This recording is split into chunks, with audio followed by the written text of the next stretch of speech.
సరే ఆ చిన్న ఫోటోని తీసుకొని రాష్ట్రంలో చాలామంది ట్రోల్ చేశారు. వారందరికీ నేను సహృదయంతో కృతజ్ఞత తెలియజేస్తాను. నిజమే, మీరు మనసుకి కష్టపడి ఉండొచ్చు, కానీ ఇది ఎవరో కావాలని చేసినటువంటి కార్యక్రమం కాదు. నేను ఈరోజు రాష్ట్రంలో ఉప ముఖ్యమంత్రిగా ఈ రాష్ట్ర ప్రభుత్వాన్ని శాసిస్తూ ఉన్నాను.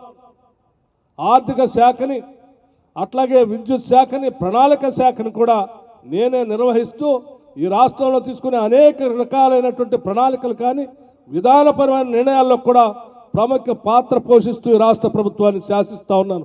నేను ఎవరికో తల వంచేవాడిని కాదు, ఎవరో పక్కన కూర్చోబెట్టేవాడిని అంతకంటే కాదు, ఆత్మగౌరవం చంపుకునేవాడిని కాదు, ఎవరికి కూడా ఆత్మగౌరవం కిందికి తీసుకొచ్చే కార్యక్రమం కూడా చేసేవాడిని కాదు. సౌహృదయంతో దీన్ని అర్థం చేసుకోవాల్సిందిగా వారందరికీ నేను విజ్ఞప్తి చేస్తూ